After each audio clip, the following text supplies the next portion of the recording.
The sky turned red. The day had started like any other. Children were walking to school, people were heading to work, and the streets were full of life. Birds flew peacefully across the sky. But everything changed when the sun began to disappear behind something huge. At first, people thought it was a solar eclipse. But it wasn't. The sky didn't go dark, it turned deep red. Everyone stopped what they were doing and looked up.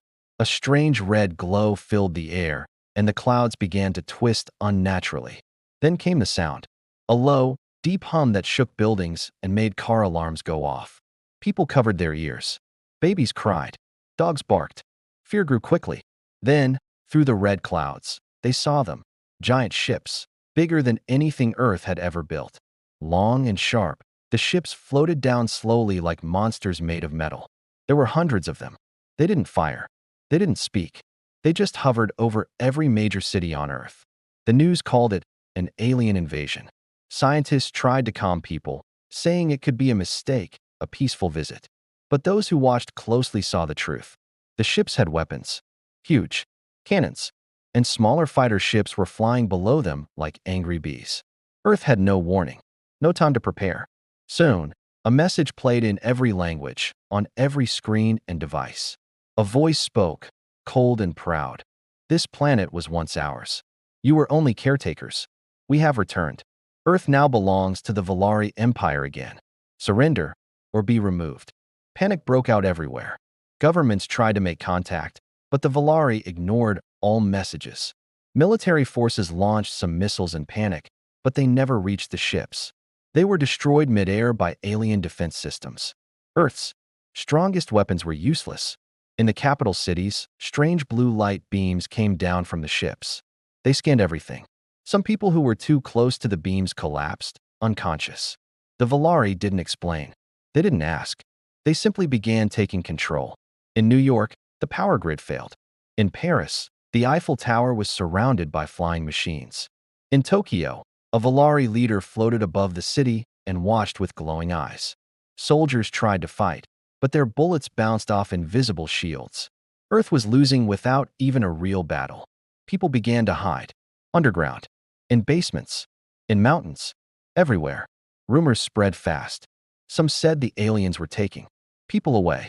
Others said Earth leaders had already surrendered. Many people cried in silence, not for their homes, but for their children. No one knew what the future would look like now. But far away, in the rocky hills of Colorado, one woman stood still and calm. Her name was General Ava Monroe.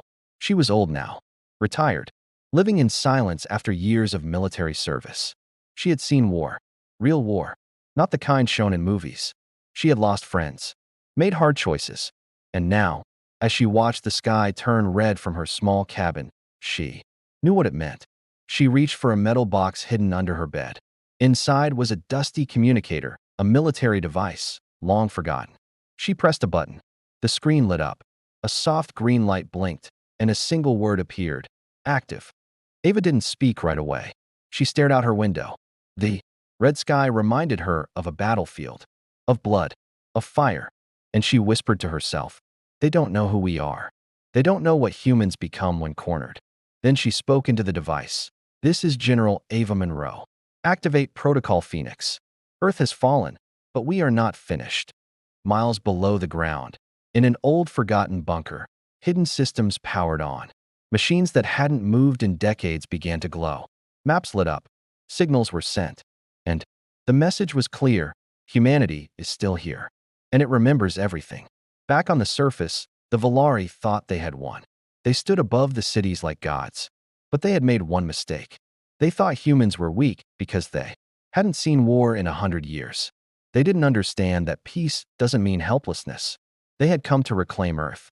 But they were about to learn what happens when you mess with humans. Humans never forgot the Velari were sure they had already won. Their ships floated like shadows over Earth's skies. Their machines stood tall in the streets of every major city. Human governments had gone silent. The resistance was scattered. It looked like victory. But the Velari didn't understand one thing. Humans don't show their strength on the surface. Deep beneath the rocky mountains, in a place not marked on any map, something was waking up. It was not new. It was not shiny. But it was dangerous.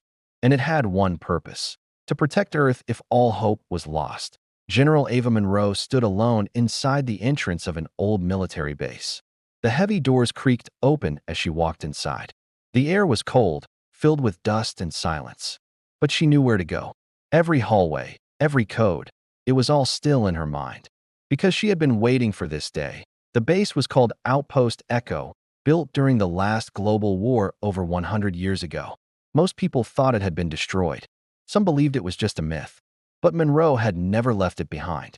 She kept it ready, in secret, not because she wanted war, but because she knew peace never lasts forever. She reached the control room and pulled a thick switch. Lights blinked to life. Screens showed red skies, alien ships, and Earth cities crawling. With Velari drones. A computer voice said calmly, "System reboot complete." "Welcome back, Commander." Monroe didn't smile.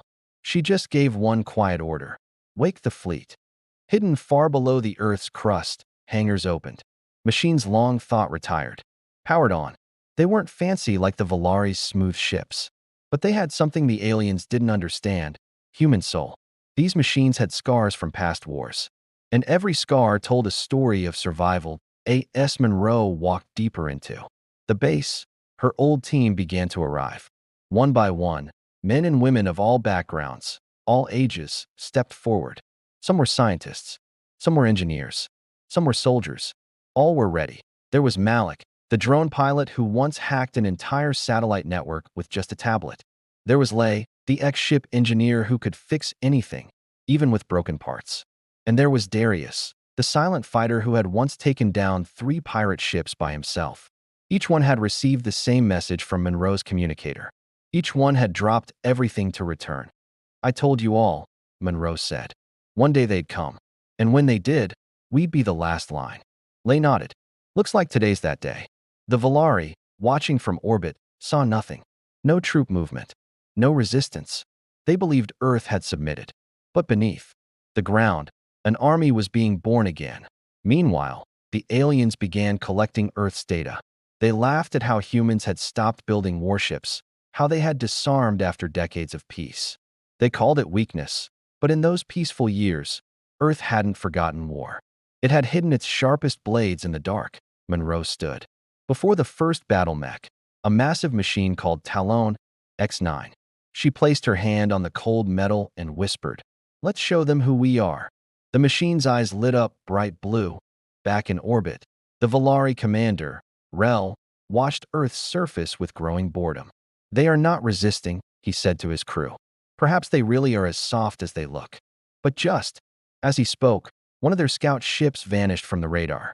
No sound, no explosion, just gone. Then another, and another. Panic spread across the Velari command deck. "What is this?" Rel shouted. "Where are the signals?" They didn't know that Earth had launched ghost drones, stealth machines created in the last war, but never used. Invisible to sensors, silent in flight, and deadly with a single strike. For the first time, the Velari realized something was wrong. But it was too late. In the shadows of the Earth, humanity had already moved. Not loudly, not with fear, but with the quiet anger of a species that remembers everything done to it. The war had not started, it had resumed. Asterisk the first strike, it began with silence. There were no sirens, no warnings, no dramatic announcements, just a calm night sky above Europe, and then, suddenly, a flashed out of Velari command ship vanished. Not exploded, not damaged, just gone. 1 second it was floating above Berlin, and the next, it had become a cloud of hot ash and twisted metal raining down onto empty streets. "Commander." Rel received the alert seconds later. He leaned forward in disbelief. "Which human weapon did this?" he asked. The answer came quickly: none. No missiles had been launched. No enemy aircraft had been spotted. There had been nothing. Rel grew quiet. 0.5 minutes later, it happened. Again, this time above Rio de Janeiro. Another Velari cruiser destroyed in a single hit, but no sign of the attacker. The humans weren't fighting back with their military. They were using something older, something the Velari didn't understand. In the underground control center of Outpost Echo, General Monroe and her team watched from holographic screens. Malik turned from his console and said with a smirk, "Targets 1 and 2 neutralized. They don't even know we're here." Monroe nodded. Good. Let them feel what it's like to be hunted. The attacks weren't random. They were carefully chosen. Each ship taken down had controlled a major city. Monroe's plan was simple. Cut off the head and let the body fall in panic. These weren't battles. They were messages. The Velari, used to fast winds and weak enemies, began to panic. Their pride had led them to believe humans were soft, peaceful, lazy. But they were beginning to learn the truth. Peace had only made humans better at hiding there. Claws.in, a secret hangar below Nevada, old war drones awoke. Not controlled by satellites or networks that could be hacked, but by line of sight and analog commands. The Velari couldn't detect them, couldn't jam them, couldn't stop them. The machines moved like ghosts, silent and deadly. Commander, Rel ordered a scan of the Earth. Find where these attacks are coming from, he shouted. Use everything. But the scan results made no sense. There were no power spikes, no active launch bases, no signs of weapons in use. Just cold, dead ground. The humans had learned long ago that hiding meant burying your fire deep enough to look like ash. Then came the third hit. The largest Velari carrier over Shanghai was hit directly through the core. A single drill-piercing warhead dropped from the stratosphere, tunneled through the ship like a hot knife through ice. The ship didn't explode. It collapsed in on itself. The Velari troops, still on the ground, began sending emergency signals. They weren't just afraid. They were confused. No enemy had been seen. No war declaration had come. And yet, they were dying. Monroe's team didn't celebrate. They simply moved to the next targets. Darius, the silent fighter, stood by the door, watching. They'll start hitting back, he said. They can try, Monroe replied. But they don't know where to shoot. In desperation, Commander Rel ordered a show of power. He targeted a human city, Cape Town, and fired a wide-range plasma beam meant to destroy everything in a 5-kilometer radius. But the moment the beam charged, the ship's power failed. It shut down midair, falling into the ocean below. Not because of damage, but because of a virus planted weeks ago, long before the Velari ever reached Earth. Humans had known this might happen one day, and they had planned for it. In the dark rooms of hidden bunkers, engineers once thought retired were laughing quietly. We told them not to underestimate old Earth tech, one said. The Velari, still orbiting the planet, now faced a hard truth. Earth was not defenseless. It was waiting. Rel stood frozen in his command room. He looked at the screen showing Earth's continents. Quiet, peaceful, still glowing red under their invasion ships. But now, every red seemed to stare back at him. He had come to claim a lost colony. Instead, he had disturbed a predator in deep sleep, and now it was awake. The truth about Earth Commander Rel had never felt fear like this before. That he stood alone in his chamber, staring at the digital map of Earth. Each time he blinked, another one of his ships disappeared. Not destroyed. In battle, erased. Like ghosts had reached from the ground and pulled them from the sky. This was not the Earth the Velari had expected. Rel demanded answers. He ordered his top analysts to uncover the truth. This species, he barked, how did they hide so much from us? Hours later, a report landed on his desk. He read in silence, line by line. And the longer he read, the colder his blood became. Humans were not peaceful. They were experienced, dangerous, and very, very good at pretending to be harmless. The report spoke of Earth's past, endless wars, both ancient and recent. Civilizations that had risen and fallen in blood. Weapons created not just to win, but to destroy entire continents. Even their history was filled with fire. Nations built on rebellion, empires torn down by common people, and a species that never truly gave up, no matter how many times they were broken. The Velari had thought. Peace made humans weak. But now Rel understood. Peace had made them smarter. That he kept reading. Earth's archives were open to all. It was part of their culture. But while most aliens had dismissed the data as primitive stories, Earth's darkest truths were hiding. In plain sight, there were wars fought over ideas. Wars for survival. Wars where humans had chosen self-destruction instead of surrender. They had bombed their own lands. They had fought in jungles, deserts, oceans, and space. They had trained for every kind of war. And the most terrifying part, they had done it without alien technology. The Velari were conquerors. But they had always relied on their machines. Their strength came from their tools. Humans, on the other hand, had evolved through pain. Their strength was in their mind, memory, and madness. Rel saw videos of ancient Earth speeches. One voice said, "We will fight on the beaches. We shall never surrender." Another voice, "Give me liberty or give me death." And then, worst of all, a message from General Ava Monroe broadcasted directly into Velari frequency. Her face was calm, her eyes steady. She didn't shout. She didn't beg. She simply said, "We waited. We watched. We gave you the chance to leave. Now, we remind you, Earth is not your colony.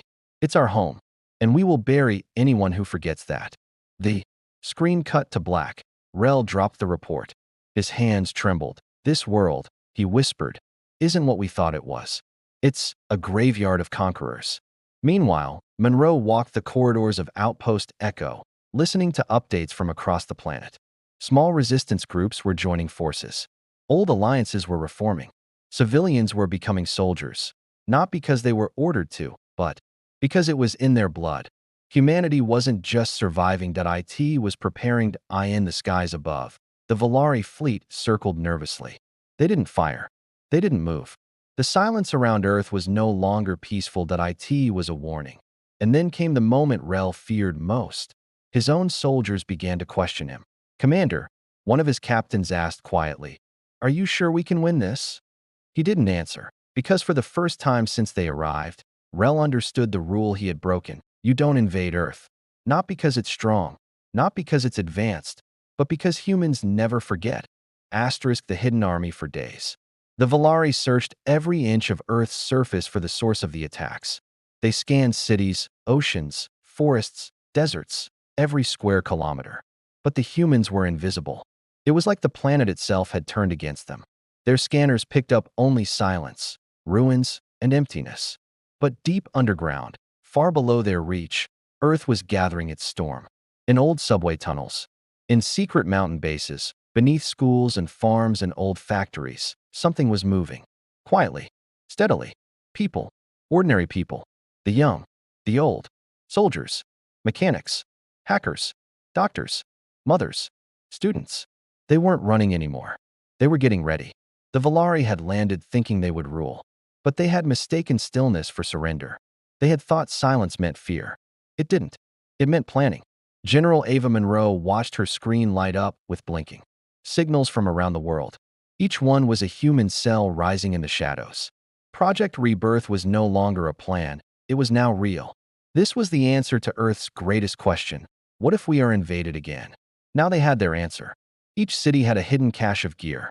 Each rural town had a bunker. Every continent had drills, maps, safe routes, and underground tunnels. Older than anyone remembered. They had been built over decades by leaders who never believed peace would last forever. The Velari had seen Earth's shiny towers and quiet cities. They hadn't looked under the skin, and under that skin was iron. Across Asia, old satellite dishes turned back on, not for communication, but for blocking alien signals. In Africa, nomadic tribes carried parts of war machines disguised as cargo. In Europe, old World War II bunkers opened for the first time in 100 years. And in South America, children trained with their grandparents, who remembered what it was like to fight for freedom. Ava Monroe's team tracked it all in silence. "They think they're still in control," Malik said, shaking his head. "They don't even know they're surrounded," Lay added. Monroe didn't speak. She looked at the map of the Earth and smiled, not with joy, but with fierce pride. Let them keep looking at the sky. They forgot to check the dirt. The Velari were arrogant. They believed a few mighty ships could bring Earth to its knees. But they didn't know that humanity doesn't kneel. Not for long. Then came the moment that changed everything. One of the largest Velari ships tried to lift off from Earth's surface. It had grown nervous, unsure of the signals it was detecting. But the moment its engines ignited, nothing happened. Its systems were frozen. Its commands were jammed. And then, right in the middle of the ship's core, a message appeared on its control panel. "We see you. You won't leave until we say so." Panic spread fast. Commander Rel ordered the ship to be detonated before it could be taken by humans. But again, too late. Earth had already taken control. Not by force, by code. Humans didn't just build weapons. They built minds. And those minds had found a way into the Velari systems.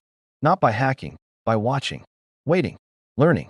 And now, they could turn the enemy's machines into their own.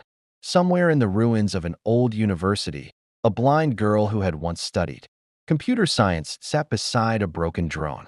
She didn't need eyes to know what to do. Her hands moved across the interface, rewriting the drone's brain line by line. Her voice was calm as she whispered, "You're ours now." And so the Velari's own machines began to betray them. One by one, fleet by fleet. It wasn't just humans rising from the ground anymore. It was their enemies' tools, turned against them. The hidden army had always been there. It had just been quiet. But now it marched. Lesson in pain, the Velari had ruled over 100 planets. They had crushed rebellions, enslaved entire species, and broken empires with fire. But nothing, not even in their darkest history, had prepared them for Earth. In space, high above, the planet's surface, the Velari command fleet regrouped, confused, and shaken. Their signals were scrambled, their ground forces were silent, and their ships were vanishing without a single warning shot. Commander Rel paced across the bridge, his proud armor now cracked and stained. Every time he tried to understand what was happening, the answer came back the same. Unknown source. Unknown enemy. Unknown pattern. But this wasn't unknown. This was human revenge, calculated, cold, and coming from all sides. Then, without warning, the stars shifted. The sensors screamed, and out of the blackness came a single ship. It wasn't large. It wasn't fast. It was ugly, outdated, and slow. It was the last of Earth's original war cruisers, the Hammer of Sol, a relic from the final space war of Earth's past, believed to be lost. Its armor was thick and scarred. Its engines glowed like fire held in chains. And painted across its front hull were 3 words, ancient but clear: "Do not enter." Rel laughed at first. "This is their great weapon?" he mocked. But that laugh died fast. The Hammer of Sol fired once, just once. The shot was not bright, not loud, not even fast. But when it hit, it didn't explode. It erased. An entire Velari battle platform, a ship 5 times the size of a human city, blinked out of existence in less than 3 seconds. Not a sound, not a scream, not a warning, just a black hole of silence where the ship had been. Rel froze. This was no simple cannon. This was technology the Velari had never seen. It was old, brutal, forgotten even by Earth itself. And yet, here it was, perfectly preserved, perfectly deadly. A voice came through on every Velari channel. Calm, sharp, final. "This is General Ava Monroe of Earthfleet Command. You broke the rule. Now we remind you of the cost." The Velari fleet tried to flee. They didn't get far. The Hammer of Sol wasn't alone. Other Earth ships, long buried beneath oceans, deserts, and glaciers, began to rise. Some barely functioned. Some needed repairs. But all of them had one thing in common. They were built for war, and they remembered how to fight. The Velari's shields didn't hold. Their speed meant nothing. Their advanced tracking was useless. Because humans didn't fight with clean rules. They fought with pain. They fought like it was personal, because it was. Down on Earth, in the ruined cities, Velari soldiers tried to escape. But every street corner turned into a trap. Every building, every alley, every sewer pipe. Humans came out like ghosts. Some carried old rifles. Some carried sticks and fire. But every single one of them had rage in their eyes. A mother whose child had been taken. A farmer whose land had been burned. An old man with trembling hands, holding a weapon he hadn't touched in 40 years. Each one with nothing left to lose. And that made them unstoppable. This was not a war anymore. This was punishment. Commander Rel, now alone, sent one last message: "We surrender. Please stop." But Earth didn't respond right away. Ava Monroe watched from her ship as the Velari begged. Her crew waited for her order. She spoke only 4 words. "They'll remember this time." And then the fleet fired one last time, not to destroy, but to brand the stars with the memory of what had happened. Because Earth had never wanted to be feared. But now, the galaxy would never forget. Don't mess with humans. Earth belongs to us. Smoke still rose from the broken sky. Earth's surface bore the scars of battle, burnt cities, shattered roads, deep craters where Velari command towers once stood. But beneath the ash, life stirred. The planet hadn't been destroyed. It had endured.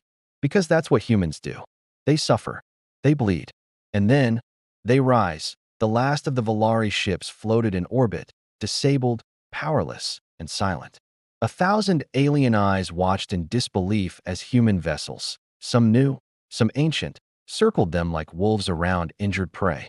For the first time in Velari history, they weren't feared conquerors.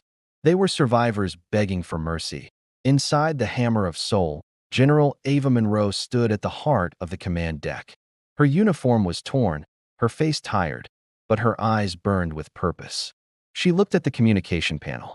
One final message waited to be sent, but she didn't press it yet. Across the galaxy, other species had already noticed. From far off, colonies to distant empires, whispers had begun to spread. Earth had done the impossible. They had not only survived an invasion from a dominant galactic force, they had crushed it. Quietly, completely, messages poured into Earth from unknown worlds. Are you willing to talk? Can we form a treaty? What do humans want? But Earth didn't answer. Not yet, because now it was Earth's turn to ask questions. In a quiet valley once used for farming, children played again. A boy held up a piece of alien tech, turning it over in his hand like a toy. Nearby, an old man hammered the wreckage of a Velari drone into farming tools. Survivors weren't just rebuilding.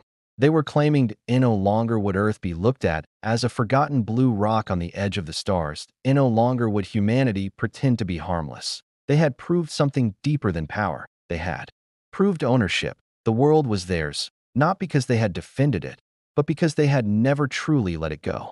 Not in peace, not in fear, and not in invasion. Monroe finally pressed the send button. A transmission echoed across every known system. Earth is not open for conquest. Earth is not a prize. Earth is our home, and anyone who forgets that will learn the hard way. We don't want war. But if war comes again, we'll end it like we always do. The message ended with the Earth Fleet emblem. 2 hands, one open, one holding fire. Far away, Commander Rel, now a prisoner inside a containment unit, watched the transmission in silence. No guard spoke to him. No one needed to. He had learned the lesson the hard way. You don't come to Earth thinking you'll rule. You leave knowing you were lucky to survive. In the end, the Velari weren't destroyed. Humanity had chosen not to finish them. Because true strength wasn't in total destruction. It was in showing the galaxy what mercy from Earth looked like. But Earth's mercy would not be offered twice. From this day forward, one truth echoed. Across every corner of space, this planet may look quiet, may speak softly, may even smile. But never forget, Earth belongs to the humans, and if you come for it again, they will remind you why.